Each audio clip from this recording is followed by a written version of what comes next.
Howdy, my name's Stephanie Gonzalez, and today I will be teaching you about the periodic trends. We are going to be talking about effective nuclear charge, atomic size, ionization energy, and electron affinity. The first trend we will be talking about is effective nuclear charge. Effective nuclear charge is the actual amount of positive charge experienced by an electron in a polyelectronic atom. As you move from left to right on the periodic table, effective nuclear charge increases. As you move from the bottom up, the effective nuclear charge increases as well. As you move to the right of the periodic table, it becomes much more difficult to remove the first electron of an atom than it is to remove one from the left of the periodic table, which means it requires much more energy to remove the first electron from an atom on the right of the periodic table. On the bottom of the periodic table, it is much easier to remove the first electron than it is towards the top.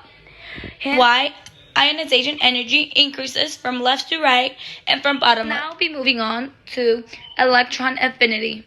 Electron affinity is the amount of energy released when an electron is attached to the neutral atom or molecule in a gaseous state to form a negative ion, in which electron affinity increases from left to right and from bottom up. Atomic size is the distance from the center of the nucleus to the boundary of the surrounding shells of electrons.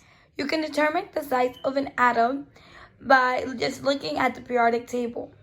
As you move from the right to the left, the atomic size increases. As you move from the top to bottom, the atomic size increases as well. Here I have an example of atomic size. We begin with hydrogen, lithium, sodium, potassium, rubidium, cesium, and francium. As I mentioned, atomic size increases as you come down the periodic table.